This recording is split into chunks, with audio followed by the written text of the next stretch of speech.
Captain Jake Morrison stood on the bridge of the New Horizon, watching the burned planet below them. The surface of Kepler 442b looked like someone had taken a giant blowtorch to it. Cities that once held millions of people were now just black marks on the ground. Rivers had dried up and forests were gone. Only ash and broken metal remained where a civilization had lived for thousands of years. How long ago did this happen? Jake asked his science officer, Dr. Lisa Chen. She was bent over her scanner reading the data that came from the dead world below them. About 300 years, Lisa said without looking up. The radiation patterns show orbital bombardment. Someone glassed this planet from space and made sure nothing would ever live here again. Commander Ryan Blake moved closer to the viewing screen. As their military liaison, he had seen war before, but this was different. This was not just destruction. This was the complete removal of an entire species from existence. Any idea who did it, he asked? Lisa shook her head. The weapon signatures are too old to identify, but whoever they were, they wanted to make sure this planet stayed dead forever. Jake turned away from the screen. The New Horizon was a research ship, not a warship. They were here to study ancient ruins and learn about lost civilizations. What they found instead was a warning about what war could do when it went too far. The Galactic Coalition had been fighting for decades now. The Zephyrian Empire wanted to expand their territory, while the Hegemony Alliance tried to stop them. Earth had refused to join either side. "Captain, we are getting a message from Earth Command," said Lieutenant Chris Baker from the communications station. "Put it through," Jake replied. The face of Admiral Carol Thompson appeared on the main screen. She looked tired and worried. Behind her, Jake could see the busy command center of Earth Defense Headquarters. "Captain Morrison, I need you to return to Earth immediately. We have a situation developing." "What kind of situation, Admiral?" Jake asked. "The kind that might end our neutrality," Thompson said. "Both the Zephyrians and the Hegemony are making moves toward human space. President Foster is calling an emergency council meeting." Jake felt his stomach drop. For 50 years, Earth had stayed out of the Galactic War. They served as peacekeepers and diplomats but never took sides. The human colonies were safe because nobody wanted to anger the one species that could mediate between enemies. If that changed, everything would change with it. "Understood, Admiral. We will begin our return journey immediately," Jake said. The communication ended and Jake looked at his crew. They all knew what this meant. Ryan had already started calculating jump coordinates back to Earth. Lisa was saving all her research data about the dead planet. Chris was monitoring long-range sensors for any sign of alien fleets in the area. "Set course for Earth," Jake ordered. "Maximum speed." As the New Horizon jumped into hyperspace, Jake thought about the planet they were leaving behind. 300 years ago, someone had decided that neutrality was not enough. They had chosen to eliminate an entire civilization rather than let them stay out of their war. Now the same choice was coming to Earth. Back on Earth, President Amanda Foster stood in the council chamber looking at the faces of world leaders on screens around her. Each face showed the same concern she felt. Secretary of Defense Paul Martinez had just finished briefing them on fleet movements in nearby systems. "The Zephyrians have moved 3 battle groups to the edge of our territory," Martinez said. "They claim they are securing neutral zones, but our intelligence says otherwise." Ambassador Helen Parker leaned forward in her chair. She had just returned from peace talks on Haven Prime, where both sides had made it clear they were tired of human neutrality. "War Marshal Thektar believes we are secretly helping the Hegemony.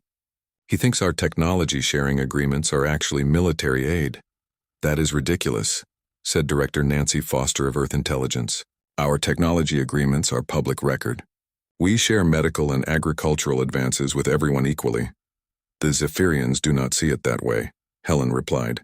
"They think our defensive capabilities have grown too strong for a neutral species.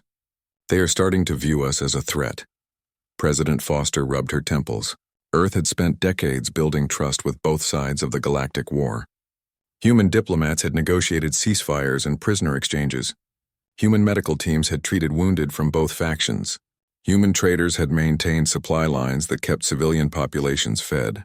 All of this was possible because Earth refused to take sides. "What about the Hegemony?" Foster asked. "Admiral Vexoni wants us to join them," Helen said. "She thinks human tactical abilities combined with their resources could end the war quickly." General Frank Adams spoke up from his position at the military advisors table. Madam President, with respect, our neutrality is becoming impossible to maintain. Both sides are pressuring us to choose, and neither side will accept our refusal much longer. Then we make our position clearer, Foster replied. We increase diplomatic efforts and show both sides that peace is still possible. Martinez shook his head. Our intelligence shows massive fleet buildups on both sides. They are not planning for peace. They are planning for the final phase of this war, and they want to make sure we cannot interfere. The room fell silent as everyone considered what that meant. If both sides attacked human positions simultaneously, Earth would be forced to defend itself. Once humans fired on alien ships, neutrality would be over forever. How long do we have? Foster asked. Days, maybe hours, Martinez replied. Our long-range sensors show coordinated movement patterns. Whatever they are planning, it will happen soon. Foster stood up and looked around the room at the faces of people who had worked their entire careers to keep Earth out of this war. They had all believed that neutrality was possible, that there was always a diplomatic solution to any conflict. Now they were learning that some conflicts were too big for neutrality to survive. Prepare our defensive fleets, but do not take any aggressive action, Foster ordered. Continue all diplomatic efforts and make it clear to both sides that we will defend ourselves if attacked, but we still prefer peace. The council meeting ended. Foster remained in her chair thinking about Captain Morrison and his discovery of the dead planet. Someone had decided that neutrality was not acceptable and had eliminated an entire species to prove their point. She wondered if Earth was about to learn the same lesson that civilization had learned 300 years ago. Sometimes refusing to choose a side was itself a choice that others would not allow you to make. Admiral Carol Thompson stood in the war room watching the holographic display of human space. Red dots marked Zephyrian fleet positions while blue dots showed hegemony forces. Both were moving closer to human colonies with each passing hour.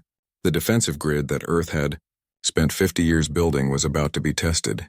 For the first time, Admiral, the Zephyrians have moved within one light year of New Haven colony, reported Captain Jane Miller from the tactical station. Colonel Wright is requesting permission to activate planetary defenses. Thompson studied the display carefully. New Haven was home to 2 million human colonists who had built their lives believing Earth's neutrality would protect them. Now that protection was looking very fragile. Tell Colonel Wright to prepare defenses, but do not activate them yet. We cannot appear to be the aggressors. Colonel Danny Wright read the message from Earth Command and felt his jaw tighten. From his command post on New Haven, he could see Zephyrian scout ships flying over the civilian settlements every few hours. The aliens were not hiding their presence anymore. They wanted the colonists to know they were being watched. Colonel, we have Governor Davis on the line, said Lieutenant Mary Johnson Wright, accepted the call and saw the worried face of Governor Susan Davis appear on his screen. She was a civilian administrator who had never expected to deal with military threats. Colonel, my people are scared. Half the families want to evacuate to Earth. Should I authorize emergency transport ships? Not yet, Governor. Earth Command believes this is still a diplomatic situation, Wright replied, even though he did not believe it himself. Diplomatic, Davis said with anger in her voice. Danny, there are alien warships flying over my schools and hospitals. My children are asking me why the bad aliens want to hurt them. Wright had no good answer for that. The truth was that the Zephyrians had decided human neutrality was no longer acceptable, but he could not say that to a civilian governor. Keep your people calm, Susan. If the situation changes, I will get them out. After the call ended, Wright looked at his defensive positions. Earth had told the galaxy that human colonies were lightly defended civilian settlements. What the galaxy did not know was that every human colony had military-grade shields and weapon systems hidden underground. The farmers and teachers and doctors living on New Haven had no idea they were sitting on top of one of the most advanced defensive installations in known space. Back on Earth, Dr. Kevin Lane was reading intelligence reports in his office at the Institute for Xenopsychology. As Earth's leading expert on alien behavior patterns, he had been asked to analyze the recent actions of both warring factions. What he found worried him more than any military threat. The Zephyrians are not acting rationally, Lane told Director Nancy Foster during their secure video call. War Marshal Thektar has convinced his people that humans are secretly building superweapons. He believes our neutrality is a cover for military preparation. Is he wrong? Foster asked. Lane paused before answering. That was the question everyone was avoiding. Earth had maintained neutrality for 50 years, but they had also built the most advanced defensive network in the galaxy. Human technology had advanced far beyond what most species possessed. If someone wanted to see that as a threat, they could make a good argument. Our defensive capabilities have grown significantly, Lane admitted, but the Zephyrians see threat where we see protection. Their psychology does not allow for the concept of defensive-only military systems. What about the hegemony? Foster asked. Admiral Vexoni is more calculating. She sees an opportunity to gain a powerful ally. The hegemony leadership believes human tactical thinking combined with their resources could end the war in their favor. Foster rubbed her forehead, feeling a headache building. So one side thinks we are secretly their enemies, and the other side thinks we should be their allies. Neither side will accept that we just want to be left alone. That appears to be correct, Lane said. Both factions have moved beyond the point where neutrality is a viable option for any species in this region of space. While Lane and Foster talked about alien psychology, Captain Morrison's ship was racing back toward Earth at maximum speed. The journey from Kepler 442b normally took 3 days, but Ryan Blake had pushed their engines beyond safe limits. They would reach Earth in less than 2 days if the ship held together. Captain, we are receiving priority communications from multiple sources, Chris Baker reported. Earth Command wants a full briefing on our archaeological findings. The Zephyrian Embassy is demanding to know why we were in contested space. The Hegemony Trade Commission wants to discuss our survey data. Morrison felt tired. 6 months ago, they had been simple researchers studying dead civilizations. Now everyone wanted to know what they had found and why they had been looking for it. Reply to Earth Command that we will provide a full briefing upon arrival. Tell everyone else that our research is classified pending review. Lisa Chen looked up from her science station where she had been analyzing the data from the dead planet. Jake, I think I know why both sides are so interested in our survey work. The civilization that was destroyed on Kepler 442b had technology that was more advanced than anything in the current galaxy. How much more advanced? Morrison asked. Their weapon signatures show energy outputs that dwarf anything the Zephyrians or Hegemony possess today. If someone found intact samples of their technology, it could change the balance of power completely. Morrison realized that their archaeological mission had become something much more dangerous. If both sides thought humans had found advanced weapons on the dead planet, they would never accept that Earth just wanted to study history. The galaxy was about to learn that human researchers were sometimes more dangerous than human soldiers. On Earth, President Foster was meeting with her military commanders in the secure briefing room beneath the Capitol building. General Frank Adams had just finished explaining why neutrality was no longer possible. Both sides are planning to force us into the war, Adams said. Intelligence shows coordinated attack plans designed to make neutrality impossible to maintain. You mean they are going to attack our colonies? Foster said. Yes, Madam President. The Zephyrians want to eliminate what they see as a threat. The hegemony wants to force us to become their allies. Both plans require attacking human civilians. Foster felt something cold settle in her stomach. For 50 years, Earth had avoided this moment by being useful to everyone and threatening to no one. Now the war had grown so large that even neutrality was seen as taking sides. How long before they attack? She asked. Hours, not days, Adams replied. We need to decide now whether we evacuate our colonies or defend them. Foster looked around the room at faces she had worked with for years. These were people who had dedicated their lives to keeping Earth out of war. Now they were asking her to choose between abandoning human civilians or fighting back against alien aggression. We do not abandon our people, Foster said finally. If they want war, they will get war. What none of them knew was that in a few hours the choice would be taken away from them completely. War Marshal Thektar stood on the bridge of his flagship watching the human colony of Terra Verde through the viewing screen. The peaceful agricultural world looked defenseless with its green fields and small cities. 50,000 humans lived down there growing food and raising families. They had no idea that their neutrality was about to end forever. Marshal, our scouts report minimal defensive positions, said his tactical officer. The humans appear to have only basic shields and no orbital weapons. Thektar nodded, but he was not fooled by appearances. Human colonies always looked peaceful and defenseless, but Earth's neutrality had lasted 50 years for good reasons. No species maintained independence for that long without hidden strength. Today he would force the humans to reveal their true capabilities, signal the fleet, Begin bombardment of military targets only, Thektar ordered. Marshal, there are no military targets. This is a civilian colony, his officer replied. Then make them military targets, Thektar said coldly. The humans have hidden their weapons long enough.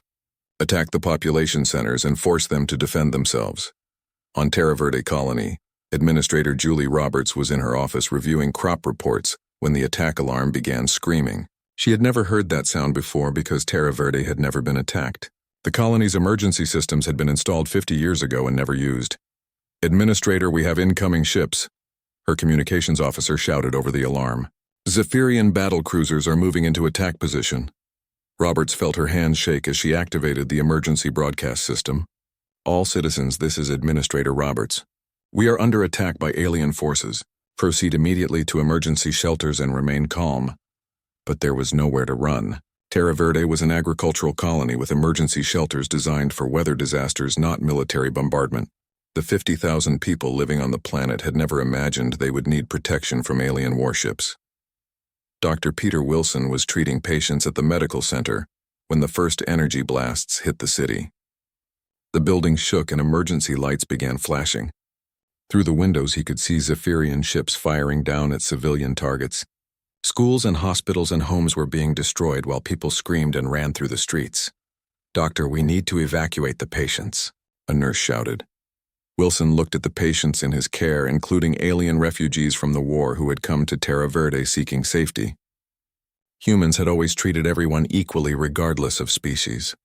Now aliens were attacking the same hospital that had saved alien lives. No, Wilson said firmly.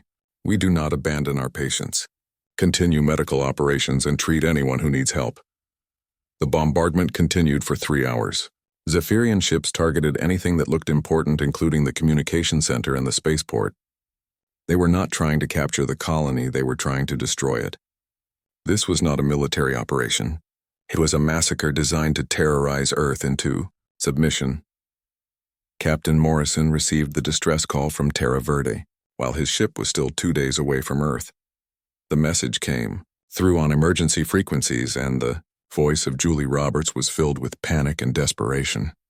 Any Earthship, this is Terra Verde Colony we are under. Attacked by Zephyrian forces. They are bombing civilian targets. We have thousands of casualties and no way to evacuate. Please help us. Morrison felt rage build in his chest as he listened to the message. Terra Verde was a farming colony full of families and children. There was no military reason to attack it except to force Earth to fight back. Ryan, change course for Terra Verde immediately, Morrison ordered. Jake, we are a research ship, not a warship, Blake replied. We do not have the weapons to fight a Zephyrian battle group. Then we will have to find another way, Morrison said. Chris, send a message to Earth Command. Tell them Terra Verde is under attack and we are responding. On Earth, Admiral Thompson received Morrison's message at the same time long-range sensors detected the attack.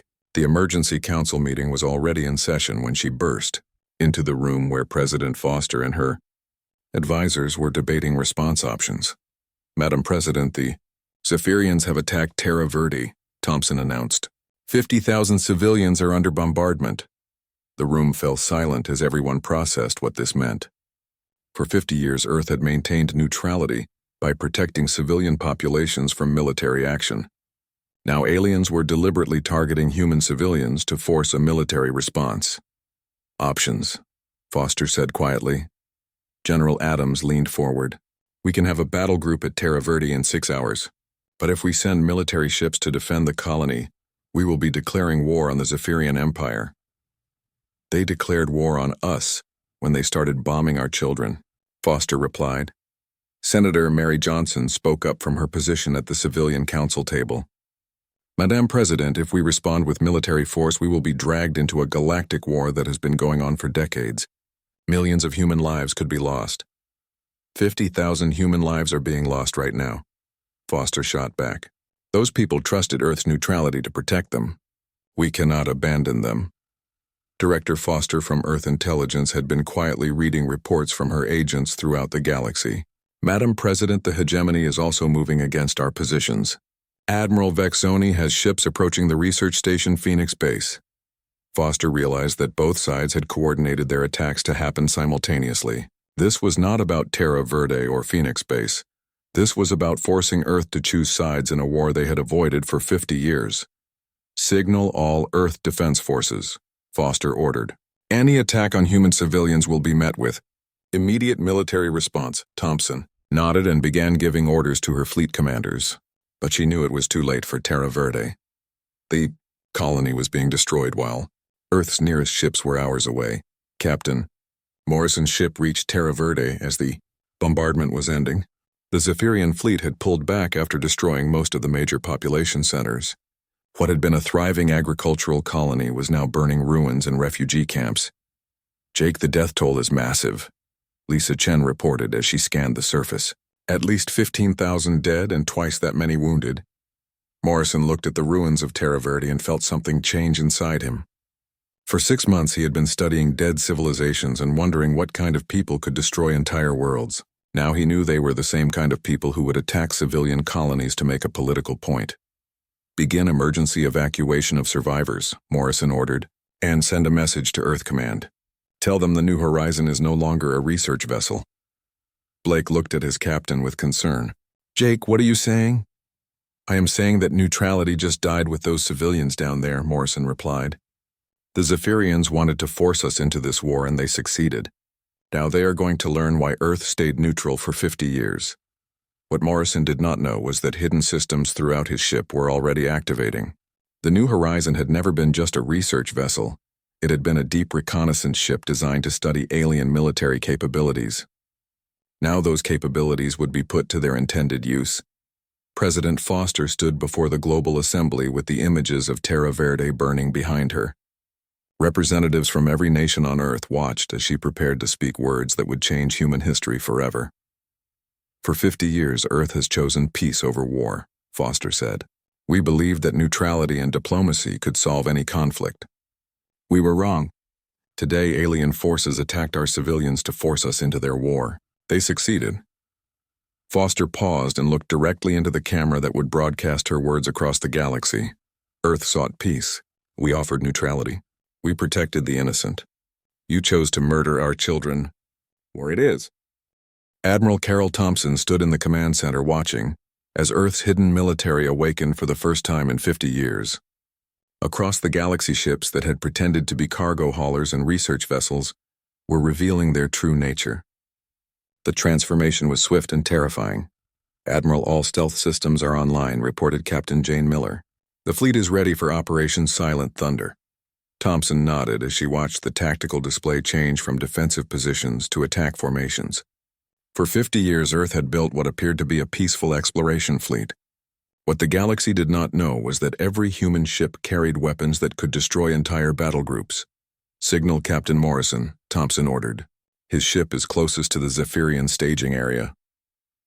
On the bridge of the New Horizon, Captain Morrison felt his ship transform around him. Panels slid away to reveal weapon controls he had never seen before. The gentle hum of research equipment was replaced by the deep throb of military-grade power systems. Jake, what is happening to our ship? Dr. Lisa Chen asked as her science station reconfigured itself into a tactical analysis center.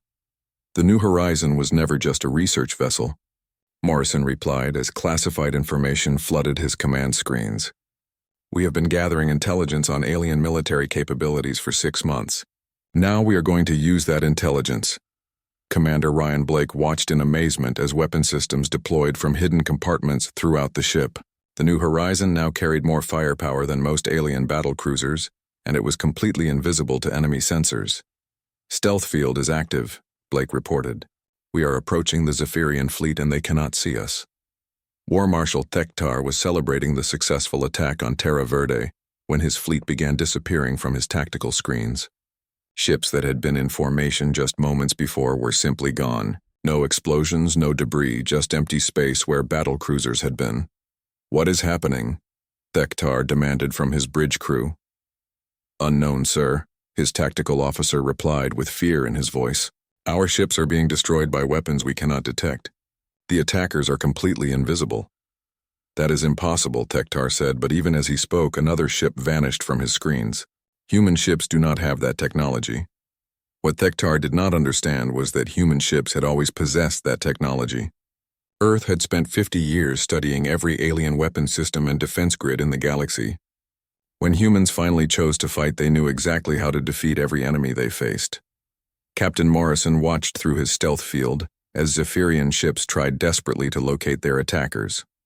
The aliens were firing blindly into empty space while human weapons picked them off one by one. It was not a battle, it was a systematic execution. "Target the command ship, but do not destroy it," Morrison ordered. "We want survivors to spread the word about what happens when you attack human civilians." The New Horizons weapons struck with surgical precision, disabling the Zephyrian flagship without killing its crew. Thektar found himself drifting in space with his engines, dead and his weapons offline, while invisible attackers continued destroying his fleet around him. Back on Earth, General Frank Adams was coordinating attacks across 17 star systems simultaneously. Human agents who had spent decades pretending to be diplomats and traitors were revealing themselves as special operations forces with detailed knowledge of alien military installations. Operation Clean Sweep is proceeding ahead of schedule, Adams reported to President Foster. Every Zephyrian base used in the attack on Terra Verde has been neutralized.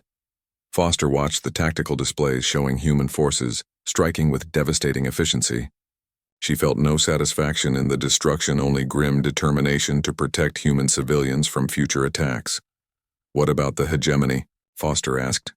Admiral Vexoni attempted to attack Phoenix Base but found herself facing Colonel Wright's defensive grid. Adams replied, "She has requested immediate negotiations." At Phoenix Base, Colonel Danny Wright watched hegemony ships retreat after their first encounter with human defensive systems. The aliens had expected to find a lightly defended research station. Instead, they had found weapons that could track and destroy ships faster than their pilots could react. "Colonel, we are receiving a surrender offer from the hegemony fleet," Lieutenant Mary Johnson reported. "Tell them to withdraw to minimum safe distance and wait for further instructions," Wright replied, "and remind them that attacking civilian installations carries serious consequences." Dr. Kevin Lane was in his xenopsychology laboratory analyzing intercepted alien communications when the pattern became clear. Both the Zephyrians and the hegemony were experiencing the same psychological shock. They had attacked what they thought was a peaceful species and discovered they had awakened something far more dangerous than they had imagined. "The alien fleets are in complete disarray," Lane reported to Director Nancy Foster. "Their communication intercepts show panic and confusion. They cannot understand how humans developed such advanced military technology without anyone noticing." "Because we never stopped being warriors," Foster replied. "We just chose to be something else for 50 years. What the aliens were learning was that human neutrality had never been weakness, it had been mercy. The species they had dismissed as peaceful diplomats were predators who had chosen not to hunt. Every human exploration mission had gathered intelligence, every diplomatic meeting had revealed alien weaknesses, and every trade agreement had mapped supply lines that could be disrupted. Captain Morrison received new orders as his ship finished destroying the Zephyrian staging area. Earth Command wanted him to proceed to the next target on a list that seemed to include every major alien military installation in this sector of space. "Jake, we are being ordered to attack the hegemony shipyards at Kepler 186, Lisa Chen said as she read the classified mission briefing. "Intelligence shows they are building super weapons designed to glass entire planets." Morrison thought about the dead world they had studied just days before. Someone had used weapons like that to destroy an entire civilization. Now humans were being asked to prevent it from happening again. "Set course for Kepler 186, Morrison ordered. "And prepare the Nova torpedoes." Blake looked at his captain with surprise. "Jake, we have Nova torpedoes." "Apparently we have had them for 20 years, Morrison replied as more classified systems came online. "Earth has been preparing for this war longer than anyone realized." War Marshal Thektar sat in his damaged command center, trying to understand what had happened to his fleet. In less than 6 hours, human forces had destroyed or disabled every ship involved in the attack on Terra Verde. The humans had not just defeated his forces, they had demonstrated technological superiority that bordered on the impossible. "Sir, we are receiving a communication from Earth," his communications officer reported. The message was simple and direct. "War Marshal Thektar, you attacked our civilians and murdered our children. Your fleet has been destroyed as promised. Any further attacks on human populations will result in the complete elimination of Zephyrian military forces throughout the galaxy. Earth offers one chance for peace. We suggest you take it. Thektar realized he had made a fatal error in judgment. The humans had not been hiding their weakness, they had been hiding their strength.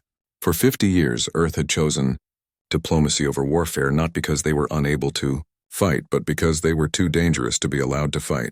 Admiral Vexoni of the hegemony was reaching the same conclusion as she watched her attack on Phoenix. Base end in complete failure. Human defensive systems had tracked and disabled her ships without apparent effort. Weapons that should have been able to destroy any known defense grid had been neutralized before they could fire. Admiral, we have lost 60% of our fleet, her tactical officer reported. Human defenses are beyond anything in our database. Vexoni looked at the tactical display showing human ships emerging from stealth all around her remaining forces. She had come here to force Earth into an alliance. Instead, she had discovered that humans did not need allies to win wars. Signal Earth Command, Vexoni ordered. Request immediate ceasefire negotiations. The response came within minutes from Admiral Thompson herself. Admiral Vexoni, you attacked our research station and threatened our scientists. Your attack has failed and your fleet is at our mercy. The hegemony has one opportunity to avoid the same fate as the Zephyrian Empire. We suggest you listen carefully to our terms, as reports came in from across the galaxy. President Foster realized that the war that had raged for decades was ending not through victory by either alien faction but through the complete dominance of human military forces. Species that had fought each other for generations were now united only in their fear of what they had awakened. Madame President, both alien factions are requesting immediate peace negotiations, Admiral Thompson reported. They want to end hostilities with Earth and with each other. Foster looked at the tactical displays showing human forces in control of strategic positions throughout the galaxy. In less than 24 hours, Earth had gone from neutral observer to the dominant military power in known space.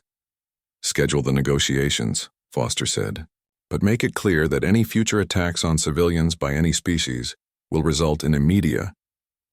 6 months after the Terra Verde massacre, the galaxy looked completely different. The war between the Zephyrian Empire and the Hegemony Alliance was over, not because either side had won, but because both sides had learned. What happened when you forced humans to abandon neutrality? President Amanda?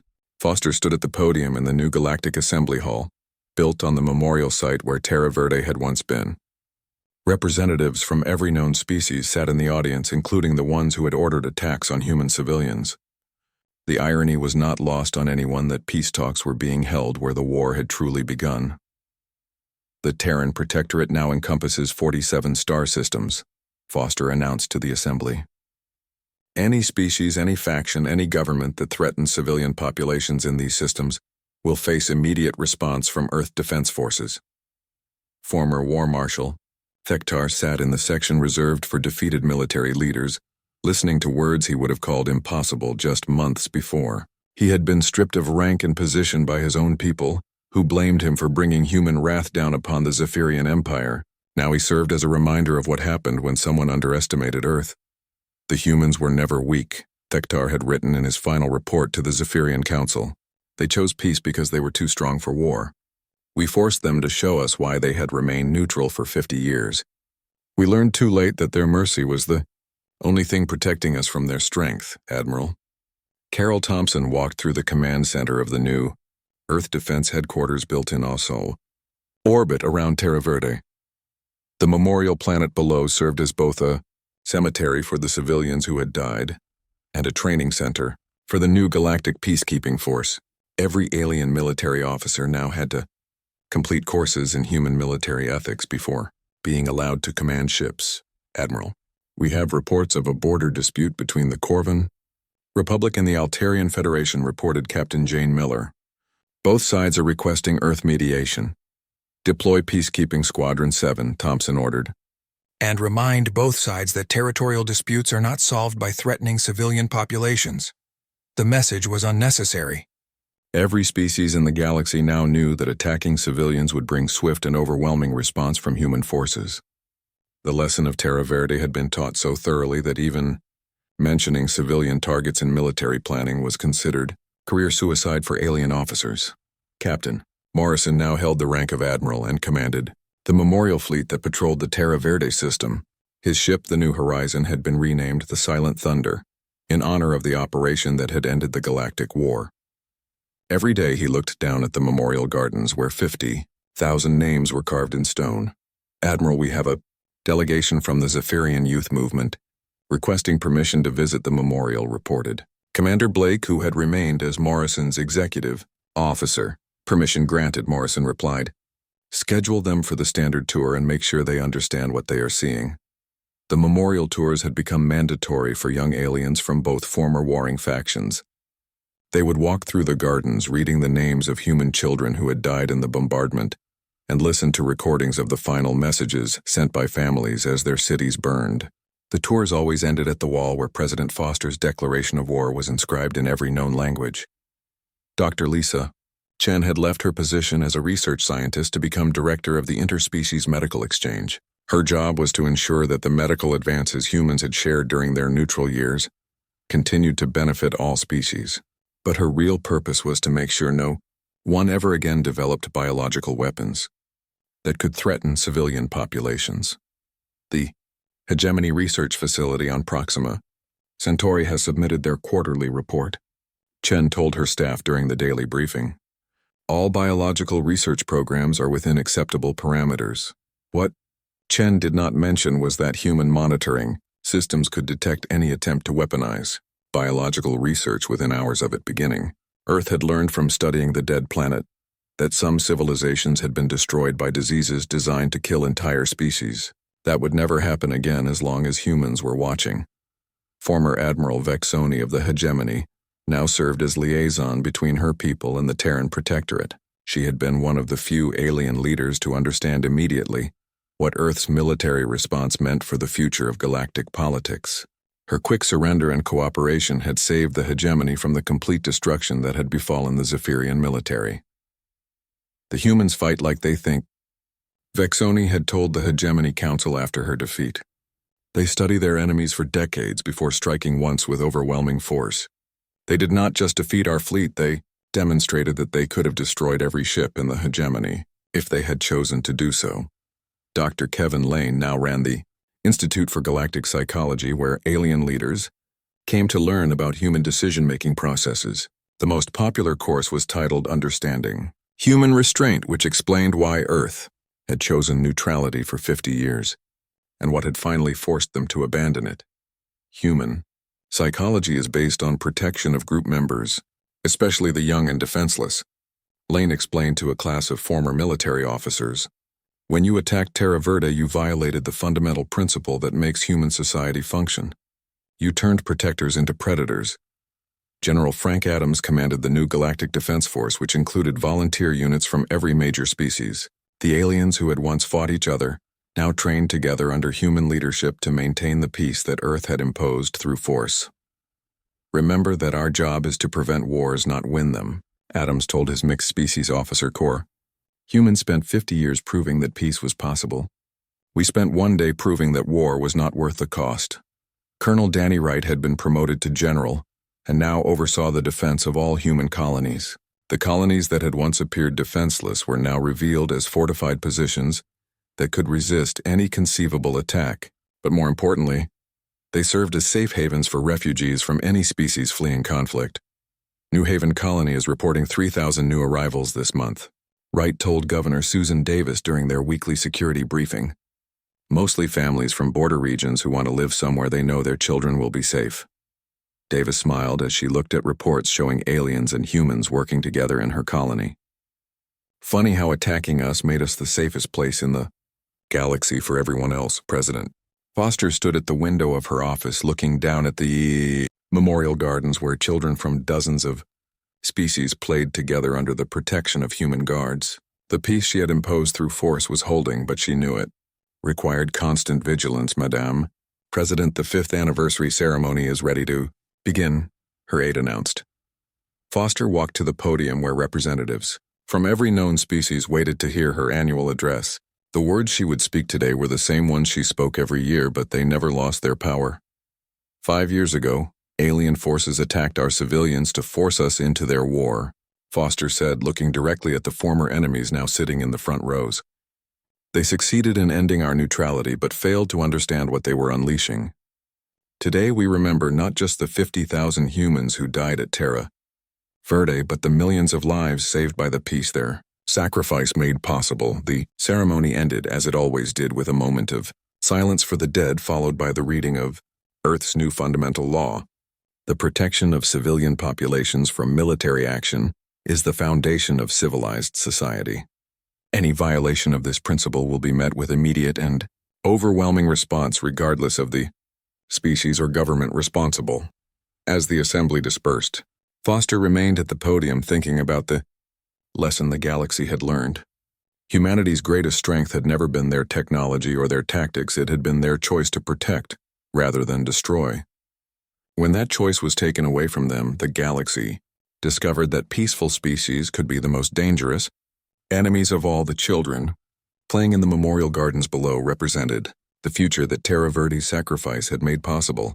They would grow up in a galaxy where attacking civilians was unthinkable, not because it was morally wrong, but because everyone knew what happened to those who tried. Earth had refused to join the war until aliens chose the wrong enemy. Now the galaxy lived under a peace enforced by the species that had wanted war least and proven most capable of winning it. The lesson was simple and final. Some sleeping giants should never be awakened.